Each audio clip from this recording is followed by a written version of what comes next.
के दमदार ट्रेड्स में आपका स्वागत है। ये शो आप देखेंगे मेरे और विजन के थ्रू। और आज हमारे साथ शो में एक पावर पैक लाइनअप है। प्रकाशगाबा.com के प्रकाश गाबा, राजेशसतपुते.com के राजेश सतपुते हमारे साथ बने हुए हैं पिछले शो से। उसके अलावा हम फ्रेश पर्सपेक्टिव के लिए जोड़ेंगे अमित सेठ को और निर्मल बांग से स्वाति होतकर को। उसके बाद तिमाही नतीजों पर बातचीत करने के लिए डिलीवरी के CFO अमित अग्रवाल से करेंगे एक खास चर्चा। और थोड़ी ही देर में बिग मार्केट वॉइसेस में हमारे साथ होंगी 361 की प्रेसिडेंट अनु जैन। ये सब कुछ लाइंड अप है इस शो में थोड़ी देर में, लेकिन इससे पहले ट्रेड्स लें, इससे पहले एक बार जरा मार्केट का जायजा ले लेते हैं। आज क्लियरली एक अच्छा खासा मोमेंटम निफ्टी में सुबह जहां खुला वहीं से एक शानदार रिकवरी और शानदार रैली रादर, और लोअर लेवल से 100 पॉइंट की रैली अब निफ्टी में डे हाई की ट्रेजेक्टरी में ऑलमोस्ट 18,278। अब ध्यान रखिएगा 18,300 से 350 का जोन थोड़ा अटकने वाला है। बैंक निफ्टी में आज थोड़ा प्रेशर है कंपेरेटिवली। वो 44,000 के क्लस्टर में जाकर बार बार बैंक निफ्टी फंस रहा है, 43,923। लेकिन निफ्टी में क्लियर मोमेंटम, और उसका सबसे बड़ा कारण निफ्टी आईटी। और निफ्टी आईटी सुबह से हमने इस पर चर्चा की, इस पर कई ट्रेड्स भी ली गई और फोकस भी इसी पर किया गया था सुबह से। और करीब करीब 1% का मूव अब इस समय निफ्टी आईटी में अपने 200 सिंपल मूविंग एवरेज से अब सिर्फ 200 पॉइंट दूर ये इंडेक्स। और ऑब्वियसली आज का बिग मूव रहा है अदानी ग्रुप स्टॉक्स में। अदानी एंटरप्राइजेस करीब करीब 8% ऊपर, उसके अलावा अदानी पोर्ट्स में 5% का मूव, और बाकी accident of the day siemens जो करीब करीब 10% नीचे। जी हाँ, अदानी ग्रुप के स्टॉक्स और रिलायंस भी इनफैक्ट कहीं ना कहीं निफ्टी के फेवर में था, और हालांकि थोड़ा वो उसमें कुछ रहा नहीं। 18,300 एक सप्लाई जोन के तौर पे काम कर रहा है। डायरेक्टर साहब सुबह का वो पिरामिड्स लेके आएंगे। कल का यानी शुक्रवार का आउटस्टैंडिंग वाई 18,300 की कॉल का क्या था? इट वाज 76.26 लाख, 76,26,000 उस कॉल का आउटस्टैंडिंग वाई था। वो थोड़ा सा अगर आप देखें तो ये 3 कॉल्स में सब्सटेंशियल वाई था, 18,300, 400 और 500। खैर, अब पैनल से करते हैं बातचीत, और पैनल आपकी स्क्रीन पे है। और एक बार निफ्टी आईटी भी स्ट्रक्चर लेके आइएगा, जो इस वक्त अच्छा मूव दे रहा था और अभी भी दे रहा है। तो 3 अगर आप देखें फोर्सेस हैं, निफ्टी आईटी, रिलायंस और कहीं ना कहीं आपका ये जो अदानी ग्रुप के स्टॉक्स है वो। पहले गौरव के पास चलते हैं। गौरव, गुड मॉर्निंग, कार्यक्रम में स्वागत है आपका। गौरव, आपकी डे अप्रोच क्या रहेगी इंडस्ट्रीज पे? माफ कीजिएगा अमित जी, गुड मॉर्निंग, आपकी डे अप्रोच क्या रहेगी इंडस्ट्रीज पर और आपका कन्विक्शन ट्रेड, 2 ट्रेड? जी good morning Viren ji, good morning Anuj ji, good morning everybody on the panel. Anuj ji, Viren ji, कहीं ना कहीं ये मार्केट ने क्लियरली फ्राइडे और आज भी दिखाया कि it's a buy on dip market. Strength अभी भी बरकरार है, कोई साइन ऑफ वीकनेस नहीं है। बट मोस्ट इंपॉर्टेंट थिंग है कि हमें बाय ऑन डिप्स की रणनीति अप्लाई करनी है, करेक्ट जोन्स में बाय करना है। निफ्टी का अगर स्ट्रक्चर आज का देखें तो क्लियरली रिलायंस हेल्प कर रहा है, सीएनएक्स आईटी हेल्प कर रहा है इसको। लेकिन इमीडिएटली अगर हम देखें तो 18,300 एक नियर टर्म हर्डल है। 18,305 के ऊपर अगर ये 10 के ऊपर निकलता है तो we will see another fresh bout of buying. तो बाय एंड डिप की रणनीति रखनी चाहिए निफ्टी में। फ्राइडे के सत्र में हमने क्लियरली देखा 20 डेमा ने एक अच्छा सपोर्ट प्रोवाइड किया। सिमिलरली बैंक निफ्टी में भी हमने देखा कि 10 डेमा ने फ्राइडे को सपोर्ट दिया था, लेकिन आज थोड़ा सा फ्लैट है। लेकिन स्ट्रेंथ बरकरार है। यहाँ पे वेट करूंगा कि एक बार अगर 44,000 का साइकोलॉजिकल हर्डल क्रॉस होता है तो फिर एक नया अपटिक इसमें आएगा। तो overall net and market stable है। बाय ऑन डिप्स या फिर 44,000 निफ्टी बैंक क्रॉस हो तो हमें इसमें एक पोजीशन बनानी चाहिए। As far as stocks are concern, 2 stocks जो मेरी नजर में अभी हैं, one is Ambuja cement. Ambuja cement ने काफी कंसोलिडेट किया, इसमें एक असेंडिंग ट्रायंगल ब्रेकआउट भी था जिसने वापस अपने नेकलाइन को चेक किया, रीटेस्ट किया 405 400 के जोन में, और आज वापस एक इसमें ट्रैक्शन नजर आ रहा है। तो अंबुजा सीमेंट में बाय की सलाह है। 413 का प्राइस है। स्टॉप लॉस रखेंगे लगभग 407 रुपए का, और टारगेट्स रहेंगे 423 के। सेकेंड स्टॉक जो मेरी नजर में है that is mid cap IT. Mid cap IT is doing well. यहाँ पे मुझे कोफोर्ज का स्ट्रक्चर काफी पसंद है क्योंकि it is trading above all the short term moving averages and long term moving averages. इसका अगर रेशियो चार्ट निफ्टी के साथ देखें तो it is outperforming of late. तो यहाँ पे मुझे लगता है एक मोमेंटम और स्ट्रेंथ बनी रहेगी। 4308 के प्राइस हैं, टारगेट्स रहेंगे 4400 के, और स्टॉप लॉस रखेंगे 4250 का। ओके, चलिए फिर ये होगी बात को फौज की। स्वाति जी को भी जोड़ लेते हैं। स्वाति जी, गुड मॉर्निंग, क्या ट्रेड रहेगी आपकी? यस डेफिनेटली आज का व्यू पॉजिटिव है ऑन आईटी पैक पे। तो पहला कॉल मैं आईटी सेक्टर में देना चाहूंगी एचसीएल टेक पे। एचसीएल टेक पर अगर आप वीकली चार्ट देखोगे अनुज जी तो एक ट्रेंड लाइन का ब्रेकआउट है। मुझे लगता है काफी दिनों से ये क्लस्टर रेजिस्टेंस फेस कर रहा था 1100 के 5 के आसपास। तो मुझे लगता है जिस हिसाब से मोमेंटम है फिलहाल तो मुझे ब्रेकआउट की उम्मीद रखती हूँ मैं। करंट लेवल पे बाय कर सकते हो। नीचे में 1080 का स्टॉप लॉस प्लेस कीजिएगा। अपसाइड में 1040 टू 1050 के बाय अपसाइड टारगेट्स में देखती हूँ। सेकेंड बाय कॉल मेरा अंबुजा सीमेंट पे ही है। ये पर्टिकुलर स्टॉक में काफी अच्छी हम लोग ने मोमेंटम देखी है रैली और क्लस्टर काफी कंसोलिडेशन बेस पे टास्क 20 डीएमए के ऊपर भी वेल प्लेस्ड है। मुझे लगता है इसमें पोटेंशियल है 425 430 के लेवल्स टेस्ट करने की। तो अंबुजा सीमेंट करंट लेवल पे बाय कीजिएगा 405 का stop loss for a target of 425 to 430। Okay, दो ट्रेड्स यहाँ पे स्वाति जी के। प्रकाश सर, आपके दो ट्रेड्स क्या रहेंगे? ट्रेड रहेगा, गुड मॉर्निंग टू यू, वो है HUL। यहाँ पर लगता है कि सेफ बेट है। 2648 पर ट्रेड कर रहा है। 2680 का टारगेट है, वहां तक जाना चाहिए। स्टॉप होगा 2620। HUL। सेकेंड रहेगा आईटी क्षेत्र से, वो है विप्रो। विप्रो में लगता है जो ब्रेकआउट मिला है वो बढ़िया मिला है। ट्रेड कर रहा है 390 के आसपास। ये लगता है 400 की तरफ जा रहा है। तो फर्स्ट टेक्निकल टारगेट रहेगा 398, वहां तक जाना चाहिए। स्टॉप होगा 388। तो रिस्क रिवॉर्ड रेशियो भी फेवर में है विप्रो। ओके चलिए, आज आईटी में खैर काफ़ी ट्रेड्स हम ऑलरेडी स्पॉट कर चुके हैं। एक बार जरा निफ्टी लेकर आइए, देखिए क्या 18,300 से एकदम से स्लिप हुआ। और यही इशू है मार्केट का इस समय। आप कुछ ट्रेड्स लेना है लेकिन प्रॉफिट बुकिंग भी करनी है, क्योंकि हायर लेवल पर मार्केट अटक भी रहा है। ये ट्रेंडिंग मार्केट नहीं है। बेसिकली आपको लोअर लेवल मिल गए, आपने लॉन्ग लिया। हायर लेवल पर अगर आप अग्रेसिव ट्रेडर हैं तो आप शॉर्ट भी कर सकते हैं। एटलीस्ट प्रॉफिट बुकिंग तो आपको करनी ही करनी है। और यही सुबह चर्चा भी हुई थी कि हायर लेवल पर प्रॉफिट भी बुक करिएगा, क्योंकि वन वे मार्केट नहीं है। और बैंक निफ्टी देखिए, बैंक निफ्टी आज तंग कर रहा है। बैंक निफ्टी करीब करीब 170 पॉइंट नीचे, अब डे लो की ट्रेजेक्टरी में बैंक निफ्टी। और वही दो स्टॉक्स जो वीरो सपोर्ट कर रहे थे, दोनों ने एकदम से डाइव मारी। आईसीआईसीआई बैंक इंट्राडे और एचडीएफसी बैंक इंट्राडे, दोनों स्टॉक्स लेकर आइए एक बार जरा इंट्राडे। ये आईसीआईसीआई बैंक का कोलैप्स देखिए और एचडीएफसी बैंक का भी कोलैप्स देखिए आप इंट्राडे में। और अब बैंक निफ्टी का कंट्रीब्यूशन लेकर आइए, वहां पर आपको दिखाई देगा कि क्लियरली इस समय ये दोनों स्टॉक्स इस समय एक अच्छा खासा ट्रैक बना रहे हैं। 51 पॉइंट आईसीआईसीआई बैंक की वजह से और एचडीएफसी बैंक की वजह से 31 पॉइंट। मंथली कॉन्ट्रैक्ट में जब शुक्रवार का बिल्डअप था ना, वो रिफ्लेक्ट कर रहा था कि फंसेगा बाजार, फंसा हुआ है अभी काफी। बैंक निफ्टी तो फंसा हुआ ही है, बैंक निफ्टी तो फंसा हुआ है ही।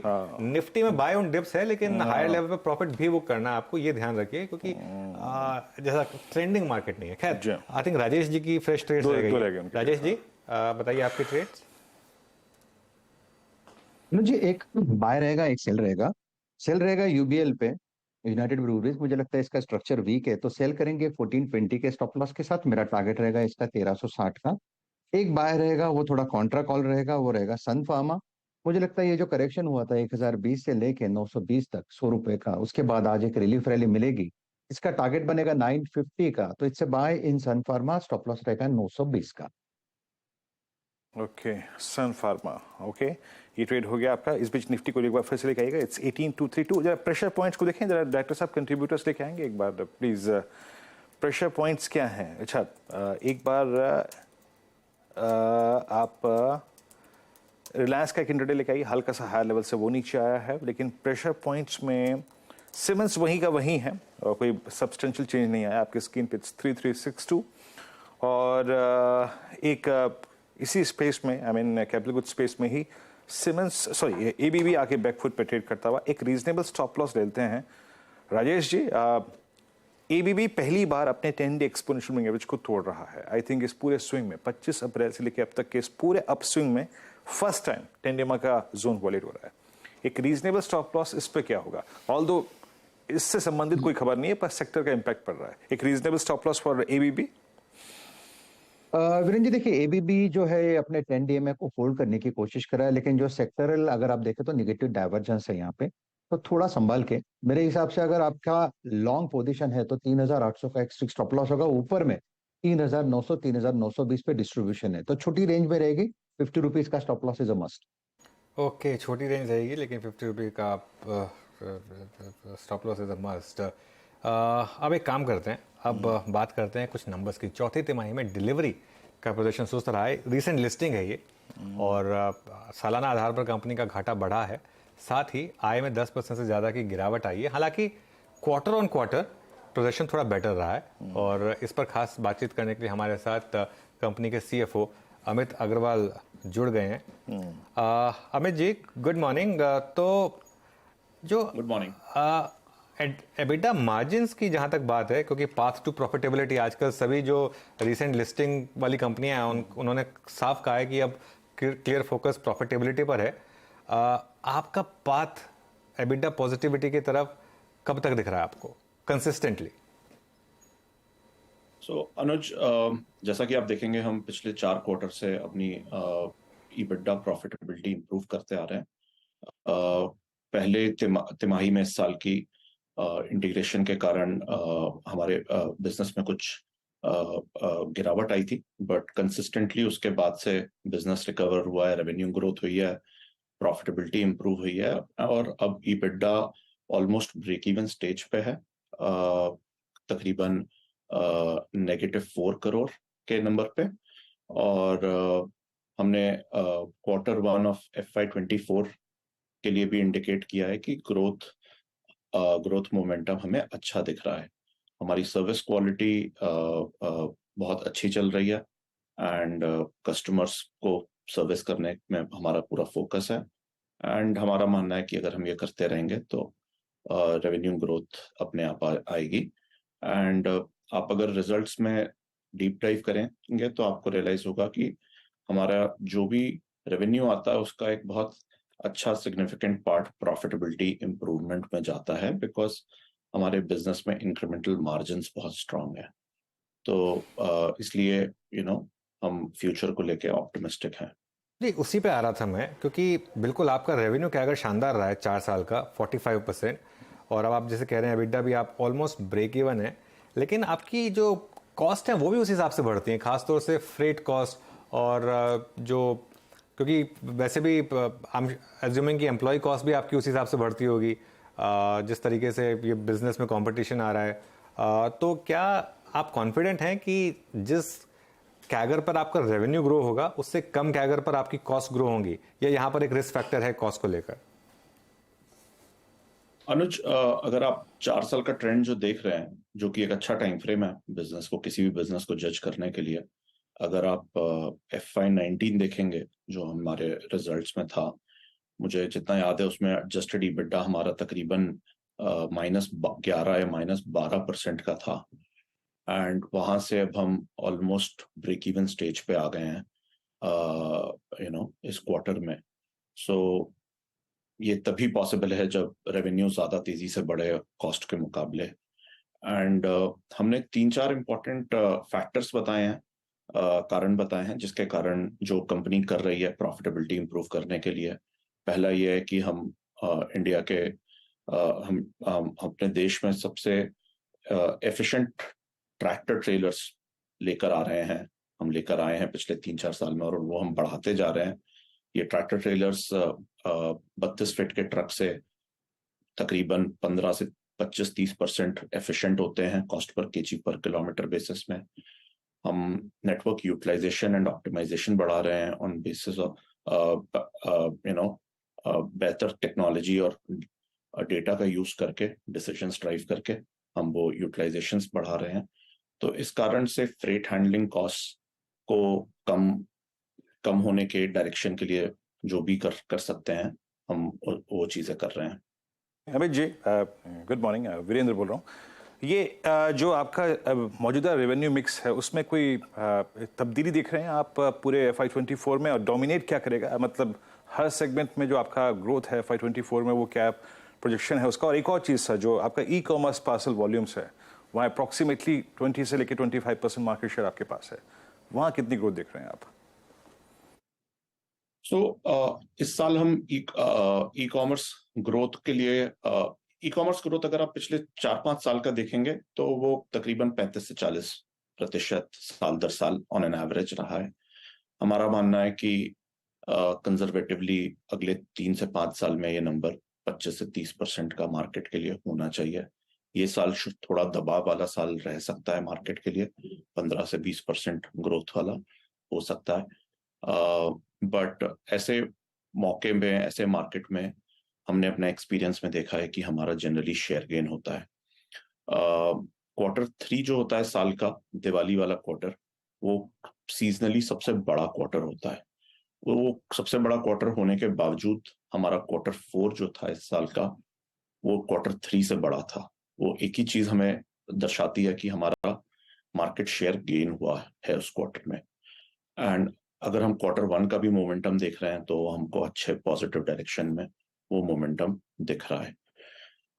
तो ई कॉमर्स ग्रोथ मार्केट में डिफरेंट कंपनीज के लिए डिफरेंट एक्सपीरियंस होने वाला है, बट हमारा ऑब्जेक्टिव यही है कि हम सबको अच्छी सर्विस देंगे तो हमारा ओवरऑल शेयर गेन होना चाहिए और हम आगे बढ़ना चाहिए।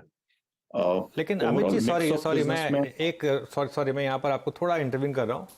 मार्केट शेयर ऑलरेडी आपका काफ़ी हाई है मेरे ख्याल से। मतलब x captive e com delivery में मेरे ख्याल से 60 से 65% का शेयर है आपका, जो एटलीस्ट लास्ट इन्फॉर्मेशन थी हमारे पास। यहाँ से और बढ़ाने का क्या स्कोप होगा फिर?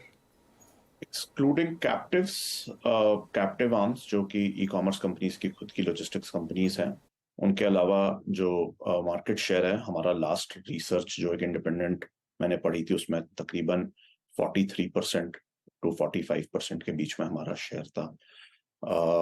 इस मार्केट शेयर को फर्दर इम्प्रूव किया जा सकता है और बाय बेहतर सर्विस कॉम्पिटिटिव प्राइसेस पे देके, जो कि हमारा उद्देश्य है कि हम दें अपने कस्टमर्स को। दूसरी चीज ये भी है मार्केट में कि non captive e commerce companies की भी ग्रोथ अच्छी हो रही है। मैं कुछ कस्टमर्स के नाम नहीं लेना चाहूंगा, बट कई स्वदेशी ई कॉमर्स कंपनीज बहुत अच्छा कर रही हैं जिनके पास कैप्टिव लॉजिस्टिक्स नहीं है, तो और वो सारा शेयर उनका थर्ड पार्टी लॉजिस्टिक्स कंपनीज हमारे जैसी उनके पास जाता है। तो इसलिए ओवरऑल मार्केट शेयर जब आप देखेंगे, जो कि आप 20 से 25 के बीच में बोल रहे हैं, उसमें इम्प्रूवमेंट होने के लिए पॉसिबिलिटी है। एक आखिरी सवाल, केपेक्स आप ऑब्वियसली काफ़ी एक्सपैंड कर रहे हैं, तो काफ़ी केपेक्स आपने किया है। ये कब तक आप करेंगे? कब इसके फ्रूट्स मिलना शुरू होंगे? कब, मतलब एक आपको लग रहा है कि जो मेजर केपेक्स है वो that will be behind you? Capex दो प्रकार का होता है, एक मेंटेनेंस कैपेक्स होता है और एक ग्रोथ कैपेक्स होता है। हमारा मेंटेनेंस कैपेक्स साल दर साल तकरीबन 1.5 से 2% की रेंज में रहता है। बाकी सारा कैपेक्स ग्रोथ लिंक्ड कैपेक्स होता है। वो ग्रोथ लिंक्ड कैपेक्स हम करते रहेंगे जब तक ग्रोथ हमें दिखती रहेगी। जैसा कि इंडिया एक यंग देश है, बहुत लंबी कंजम्पशन स्टोरी है इंडिया की, तो हमारा ऑब्जेक्टिव यही है कि हम इस कंजम्पशन स्टोरी का एक बड़ा हिस्सा कैप्चर कर सकें एंड उसके अकॉर्डिंगली हम कैपेक्स करेंगे। चलिए, शुक्रिया आज जुड़ने के लिए हमारे साथ। मज़ा आया आपसे बात करके, और all the best for this financial year. Thank you Virendra. चलिए, ये हो गई बात डिलीवरी की, लेकिन अब हम मार्केट पर लौटते हैं वापस। और हमारे साथ अब इस समय मार्केट टेक्निकल्स पर बात करने के लिए और ओवरऑल मार्केट स्ट्रक्चर पर बात करने के लिए 361 की प्रेसिडेंट अनु जैन जुड़ गई हैं। आइए उनसे समझते हैं कि यहाँ से उन्हें क्या अच्छा लग रहा है और मार्केट पर उनका क्या व्यू बन रहा है। अनु, गुड मॉर्निंग। और निफ्टी में एक अच्छा मोमेंटम है, बैंक निफ्टी भी ऑल टाइम हाई को बार बार छू कर वापस आ रहा है। आपको लग रहा है कि ये मोमेंटम कंटिन्यू करेगा या यहाँ पर थोड़ा सा रिस्क रिवॉर्ड फेवर में नहीं है? क्या व्यू होगा? So good morning. जिस तरीके से हमने पिछली बार बात की थी, हम सब डर के बैठे थे मई के लिए कि जिस तरीके से यूएस फाइनेंशियल मार्केट्स चल रहे थे, खास करके उनके बैंकिंग सिस्टम में। आई थिंक हमने 3-4 हफ्ते पहले बात की थी। उस समय अप्रैल खत्म हुआ, हमने देखा 5700 करोड़ की एफआईआई बाइंग हुई है। एनालिसिस हुआ तो पता चला कि बेसिकली वो लोग लार्ज कैप से मिड कैप की तरफ रुझान बढ़ा रहे हैं। और अगर आप मई का महीना देखें तो अभी तक उन्होंने लगभग 17,000 करोड़ की बाइंग की है। लॉन्गेस्ट स्ट्रेच इन 3 इयर्स जब उन्होंने 17,000 करोड़ खरीदा है। एंड ना केवल दैट, एक 100 करोड़ की सेलिंग फ्राइडे को थी, बट एक कॉन्सिक्वेंट बाइंग जो उन्होंने की है। और जिस तरीके से हमने देखा वो फाइनेंशियल्स और इंफ्रा और ऑटो जिस तरीके से सबको नजर आ रहा है, वो तो जो स्टॉक मूवमेंट्स है वो ही जवाब देते हैं। वो के वो लोग लगभग एक 18,400 तक ले आए हैं।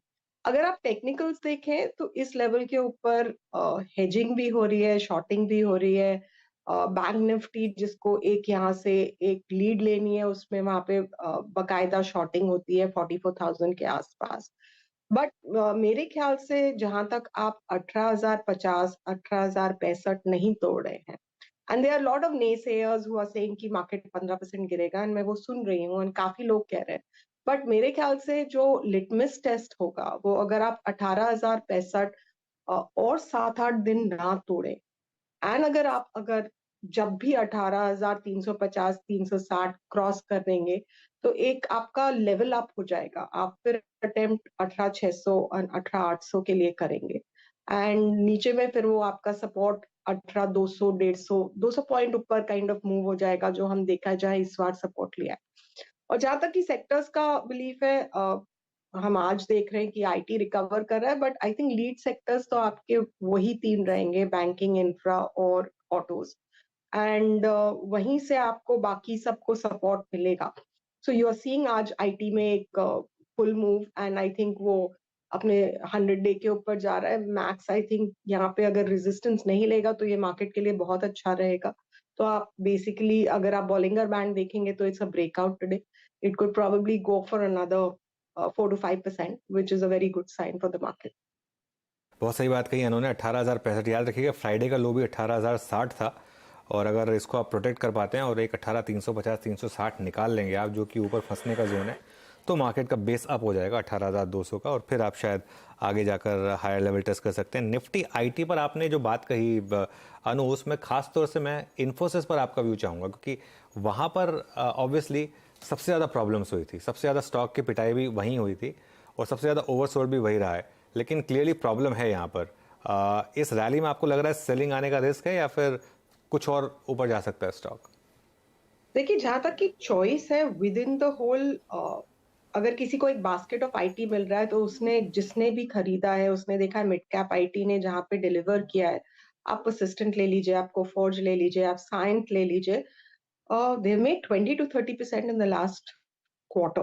Okay, compared to that, आपने IT में along, I mean TCS is more or less flattish to slightly positive. Infy में तो आपने 8-10%, अगर मैं क्लाइंट के पोर्टफोलियो देखूं तो उन लोग ने कम से कम 10 से 15% खोया है वहां पे। तो उस हिसाब से एक एवरेजिंग का ट्रेड था।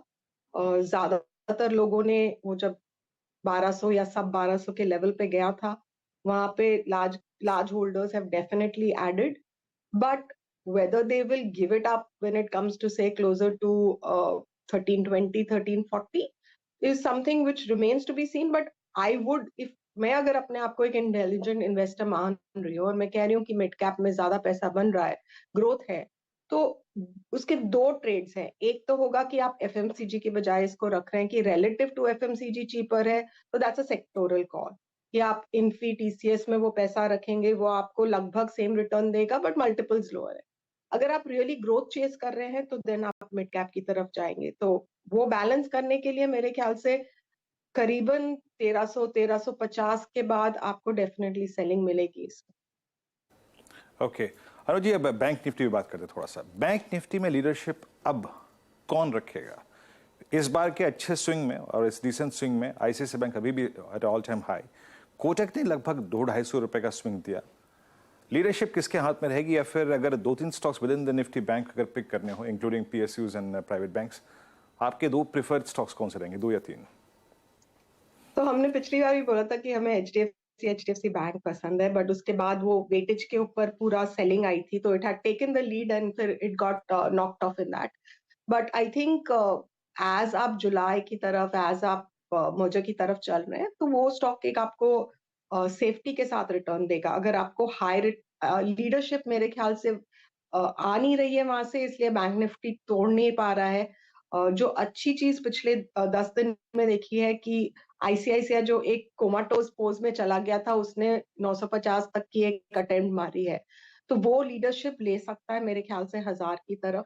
कोटक एमएससीआई वेटेज के कारण थोड़ी बाइंग आई है, बट ओवरऑल मेरे ख्याल से will not be able to take leadership जिस तरीके से हमने HDFC बैंक में देखा था जब मैनेजमेंट चेंज होता है तो एक वो हमने ICICI के साथ भी देखा था वो एक साल काफी प्राइस के लिए लोग देखते हैं कि क्या हो रहा है तो मुझे थोड़ा कोटक दो I love the bank but I think I would say ये लीडरशिप लेने की पोजीशन में अब है नहीं अभी तो ICICI with the HDFC twins is where I think the leadership should come from.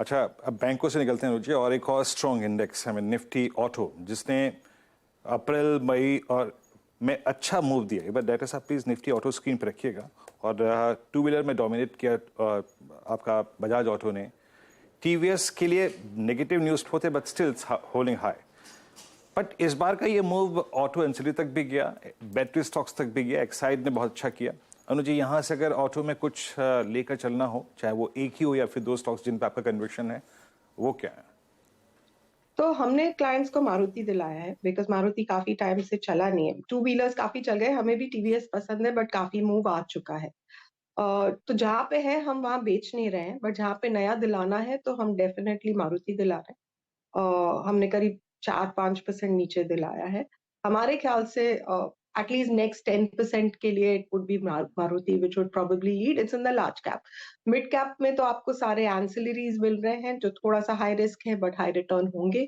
But अगर इंडेक्स के हिसाब से ले रहे हैं तो हम मारुति इसके हिसाब से मारुति अनु एक और स्पेस जहां पर अच्छा मोमेंटम रहा है वो है रियल एस्टेट DLF के शानदार नंबर्स के बाद अच्छा मूव आया था बाकी भी हमने 2-3 स्टॉक्स में एक अच्छा मूव देखा यहाँ पर कोई व्यू आपका तो हमारे एनालिस्ट बहुत स्ट्रांगली उस पे पॉजिटिव हैं and they he feels that जिस तरीके का रिजल्ट आया था खास करके DLF का he thinks it's in a new trajectory caveat में ये स्टॉक पर्सनली होल्ड करती हूँ क्लाइंट्स को दिलाया है तो बेसिकली उनका कहना ये है कि दिस कुड री rate in a big way खास करके जो उनका गुड़गांव फेज 2 मतलब नया जो वो बना रहे मानेसर तक उसके हिसाब से जो उनका लैंड बैंक है उसके हिसाब से जो उनका डेट रिडक्शन है वो बहुत पॉजिटिव है टेक्निकली अगर मैं देखती हूँ तो 510 पे एक रेजिस्टेंस है आज अगर ये बेसिकली अगर आप मंथली हिसाब से देखें तो I was talking to my technical person who is the best one I rely to in my team he says 445 के ऊपर अगर ये महीने में क्लोज देता है अब महीने में एक हफ्ता है अगर 445 के ऊपर होता है तो मंथली ब्रेकआउट है तो आपका पहला टारगेट 510 होगा बट अगर मैं लॉन्ग टर्म चार्ट्स देखती हूँ तो basically it is more towards 600 रुपए के लिए टारगेट्स